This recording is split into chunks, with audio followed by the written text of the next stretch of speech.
आज आपल्या विधिमंडळाचं अधिवेशन नागपूरमध्ये गेल्या आठवड्यापासून सुरू आहे आणि या ठिकाणी अनेक विषयांवरती चर्चा होत आहे। एक तर नागपूर ही आपली उपराजधानी आहे आणि विदर्भाच्या प्रश्नांवर विशेष करून या ठिकाणी चर्चा होत असते, इतर विषयावर चर्चा होतेच होते। विदर्भाच्या विकासासाठी मोठ्या प्रमाणामध्ये चर्चा करण्यासाठी अधिवेशन असतं।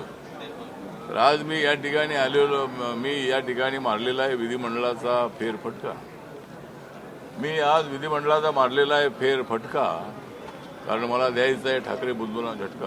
त्यामुळं या ठिकाणी आपण आलेलो आहोत आणि आपण माझा जो रिपब्लिकन पार्टी आहे या रिपब्लिकन पार्टी जी आहे ती महायुतीमध्ये आहे आणि महायुतीला नगरपालिकेच्या निवडणुकीमध्ये चांगल्या पद्धतीने यश मिळणार आहे। जरी आम्ही एकमेकांच्या विरोधामध्ये लढलो असलो तरी आमचा तो गडी कावा होता, आम्ही एकमेकांच्या विरोधामध्ये उभे राहिलो, पण नगर परिषदेमध्ये चर्चा फक्त आपल्या महायुतीची होती। त्यामुळं ठाकरे बंधूंची चर्चा नव्हती किंवा काँग्रेसची फार चर्चा नव्हती। त्यामुळे ते ठीक आहे। तर आता मात्र निर्णय घेण्यात आलेला आहे। देवेंद्र फडणवीस, एकनाथ शिंदे आणि अजितदादा पवार, रवींद्र चव्हाण यांनी चर्चा केलेली आहे आणि रिपब्लिकन पक्षाला सोबत घेऊन सगळ्या ज्या महानगरपालिकेच्या निवडणुका आहेत 29 महानगरपालिकेच्या निवडणुका एकत्रित लढण्याचं ठरलेलं आहे। त्याप्रमाणे त्याच्यामध्ये रिपब्लिकन पक्षाला आपला हिस्सा मिळावा। अनेक ठिकाणी रिपब्लिकन पक्षाची ताकद अनेक शहरामध्ये आहे, त्यामुळे रिपब्लिकन पक्षाला काही जागा मिळाल्या पाहिजे या दृष्टिकोनातूनही मी प्रयत्न करणार आहे। त्यामुळं आता हे अधिवेशन जे आहे ते आता उद्यापर्यंत आहे। महानगरपालिकेच्या निवडणुका 2-3 दिवसात अनाऊन्स होण्याची शक्यता आहे। त्यामुळे मुंबईची महानगरपालिका जी आहे आमच्यासाठी अत्यंत अस्तित्वाची आहे आणि मुंबईमध्ये आणि सगळ्यात महानगरपालिका ज्या आहेत, जिल्हा परिषद आहेत, पंचायत समिती आहेत, त्या सगळ्या एकत्रितपणे लढण्याच्या संबंधाचा निर्णय झालेला आहे आणि त्यामुळं महायुतीला प्रचंड अशा पद्धतीचं यश या स्थानिक स्वराज्य संस्थांमध्ये मिळणार आहे। त्यामुळे माझा रिपब्लिकन पक्ष जो आहे हा महायुतीसोबत आहे आणि महायुतीला प्रचंड यश मिळवून देण्यासाठी माझा पक्ष सातत्यानं प्रयत्न करत राहणार आहे। आठवले साहेब माझा एक प्रश्न आहे। दादर रेल्वे स्टेशनला डॉक्टर बाबासाहेब आंबेडकरांचं नाव मिळावं ही मागणी गेल्या अनेक वर्षापासून होत आहे, परंतु अद्यापही सरकार गंभीर दिसत नाही। तुमची काय भूमिका आहे? आता एक तर मागणी आहे, म्हणजे अनेक ठिकाणी बाबासाहेबांची नावं अनेक ठिकाणी म्हणजे स्टेशनला नाही आहे, परंतु अनेक ठिकाणी बाबासाहेबांची पुतळे आहेत, बाबासाहेबांचं नाव आहे, तेवढं मोठं नाव आहे। त्यामुळं काही लोकांची मागणी आहे, त्यासाठी आमचा प्रयत्न सुरू आहे। मी मागे मागणी केली होती की मुंबई सेंट्रलला, कारण मुंबई सेंट्रल जंक्शन आहे, त्यामुळे एखाद्या जंक्शनला बाबासाहेबांचं नाव असलं पाहिजे। तर अद्याप काही तो निर्णय झालेला नाही आहे। त्यामुळे लोकांच्या भावना अशा आहेत की चैत्यभूमी तर दादरच्या बाजूला आहे, त्यामुळे दादरला नाव मिळावं अशा पद्धतीची आपली लोकांची मागणी आहे आणि हा विषय राज्य सरकारचा आहे। म्हणजे जरी रेल्वे स्टेशन जरी ते केंद्राच्या अखत्यारीमध्ये असलं तरी नाव कोणाच द्यायचं त्या संबंधाचा निर्णय घेण्याचा राज्य सरकारला अधिकार आहे। त्यामुळे मी एकदा मुख्यमंत्र्यांशी बोलून पक्षाची भूमिका बाबासाहेबांचं नाव त्या दादरला मिळत असेल तर आनंदच आहे। म्हणजे लोकांची मागणी पण आहे आणि दादर स्टेशनला बाबासाहेबांचं नाव मिळालं पाहिजे अशी अनेक लोकांची मागणी आहे।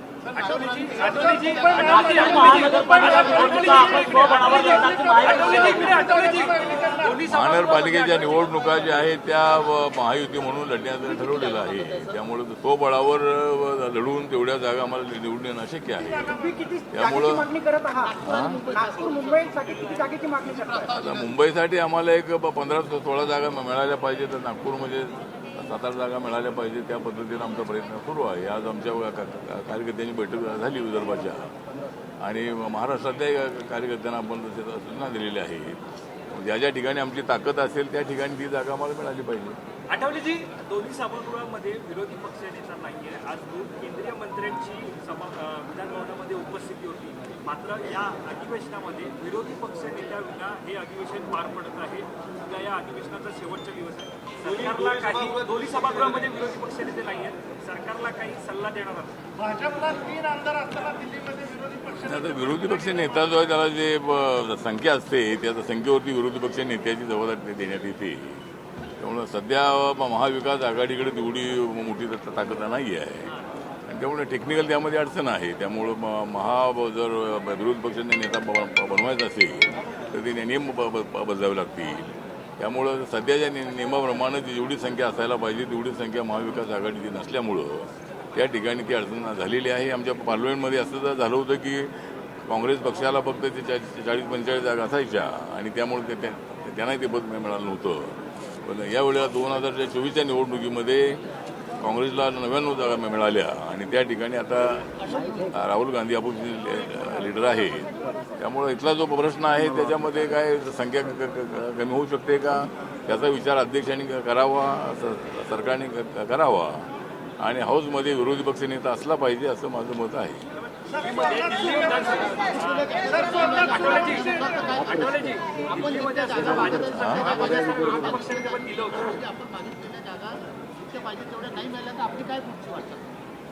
नाही माझी भूमिका आहे की नाही जेवढ्या जागा मागितल्या तेवढ्या जागा कुठं मिळत नसतात. सगळ्या जागा जर मागितल्या तर मिळत नाही. पण नाही आमची भूमिका काय जेवढ्या जागा मिळतील तेवढ्या जागा लढणार आम्ही. वेगळा निर्णय घेऊन त्या ठिकाणी आम्हाला निवडून येणं शक्य आहे. भाजपचे नेते म्हणतात का वेगळा विदर्भ ही आमची एजंडा आमचा एजंडा आमची भूमिका आहे. तर अद्याप वेगळा विदर्भ का होत नाही मग? नाही भाजपचं म्हणणं आहे माननीय बावनकुळेजी यांनी सांगितलेलं आहे की स्वतंत्र विदर्भाची मागणी पहिली भाजपची आहे. पण भाजपच्या मागणीबरोबर ही रिपब्लिकन पक्षाची मागणी सगळ्यात अगोदर आहे आणि रिपब्लिकन पक्षाने सुद्धा स्वतंत्र विदर्भाची मागणी अनेक वेळेला केलेली आहे. त्यासाठी परिषदा काही घेतलेल्या आहेत, आंदोलन केलेलं आहे. त्यामुळे माझ्या पक्षाची भूमिका अशी आहे की स्वतंत्र विदर्भ जो आहे तो होणं अत्यंत आवश्यक आहे. कारण 1 मे 1960ला स्वतंत्र विदर्भ झाला आणि त्यावेळेला त्यांना जी आश्वासनं दिली होती तेवढी काँग्रेसच्या काळामध्ये वाढली नाही आणि विदर्भाला जो आर्थिक न्याय मिळाला पाहिजे एवढा न्याय न मिळाल्यामुळं या ठिकाणी मागणी होते. पण या आंदोलनाची तेवढं दिसत नाही आहे. ज्या पद्धतीने तेलंगणा आणि आंध्रामध्ये झालं की आंध्रापासून तेलंगणा वेगळा करण्यासाठी चंद्रशेखर राव आणि अनेक लोकांनी मोठ्या प्रमाणात आंदोलन केलेलं होतं. तसं आंदोलन या विदर्भामध्ये दिसत नाही आहे. त्यामुळं विदर्भातल्या लोकांनीही जर विदर्भ त्यांना हवा असेल तर हे आंदोलन थोडंसं तीव्र होणं अत्यंत आवश्यक आहे. त्याशिवाय हा विषय सुटणार नाही. सर राज्य सरकार स्वतंत्र विदर्भाची मागणी बद्दल काही ऐकून घ्यायला तयार नाही. तुम्ही पंतप्रधान मोदींकडे मागणी करणार का? मागणी आमची आहेच. आमची मागणी अजेंड्यामध्ये नाही आमची मागणी आहेत. मागच्या वेळेला त्याच्या वेळेला हे तेलंगणात झालं त्याच वेळेला हे होणं अत्यंत आवश्यक होतं. पण माझ्या पक्षाची स्वतंत्र विदर्भाच्या मागणीला पूर्णपणे पाठिंबा आहे. मागणीला पाठिंबा नव्हे तर स्वतंत्र विदर्भ झालाच पाहिजे अशा माझ्या पक्षाची भूमिका आहे. या अगोदर मुख्यमंत्री देवेंद्र फडणवीस म्हणाले होते की वेगळा विदर्भ जोपर्यंत होत नाही तोपर्यंत तुम्ही लग्न करणार नाही असेही ते बोलले होते. मग ही भाजपची जर वेगळ्या विदर्भाची जर भूमिका असेल तर वेगळ्या विदर्भासाठी देवेंद्र फडणवीस समोर पुढाकार का घेत नाही? पुढाकार येईल त्यांचं लग्न झालेलं असल्यामुळे सध्या ते पुढाकार येत नाही. आता त्यांनी तर लग्न केलंय ना, पण झाला नाही ना. ठीक आहे त्यांची बीजेपीची भूमिका आहे. विरोधकांना तुमच्या कवितेच्या शैलीत कसं सांगता येईल? विरोधकांना तुमच्या कवितेच्या शैलीमध्ये कशा प्रकारे म्हणजे आता एक तर विरोधकांनी अनेक वेळेला वेगळ्या ठिकाणी मारलेला आहे डल्ला. विरोधकांनी वेगळ्याच ठिकाणी मारलेला आहे डल्ला म्हणून आम्ही त्यांच्यावर केलेला आहे हल्ला.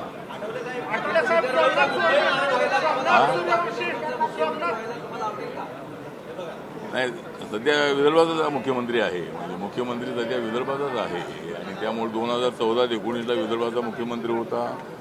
नंतर 19 नंतरही उपमुख्यमंत्री होते ते देवेंद्रजी आणि आता पुन्हा ते 5 वर्षासाठी मुख्यमंत्री झालेले आहे.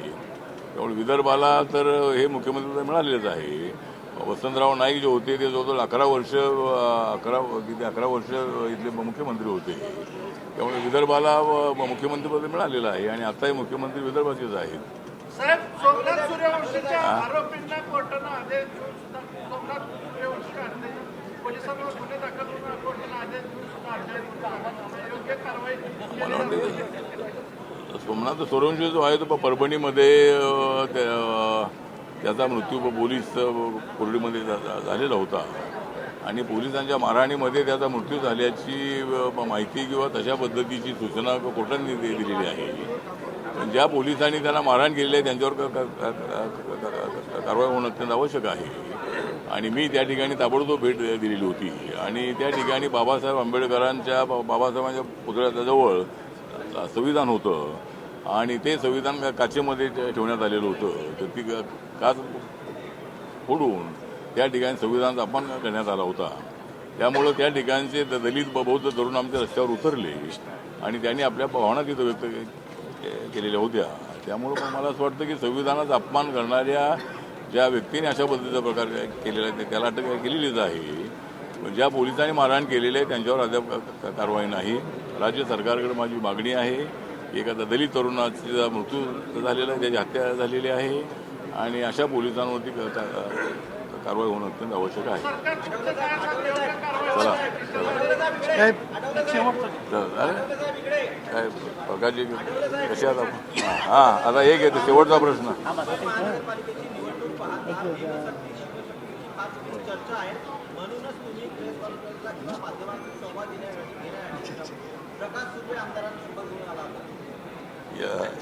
या प्रकार या अरे बाबा आमचे ते नेते आहेत आणि मी त्यांच्यासाठी आलो, ते माझ्यासाठी आलेले नाहीत. मी त्यांना बघितलं नागपूरमध्ये आले म्हणून त्याचं स्वागत करण्यासाठी मी पुढे आलेलो आहे. नाही शिवशक्ती भीमशक्ती जी आहे ती मुंबईमध्ये मोठ्या प्रमाणामध्ये ताकदवार आहे आणि मला असं वाटतं की उद्धव ठाकरे यांना सोडून आली एकनाथ शिंदेच्या नेतृत्वाखाली आली होती 40 पाखरे. उद्धव ठाकरेंना सोडून एकनाथ शिंदेच्या नेतृत्वाखाली आली होती जवळजवळ 40 आमच्यासोबत पाखरे. आता आम्ही चालू देणार नाही उद्धव ठाकरेंची नखरे.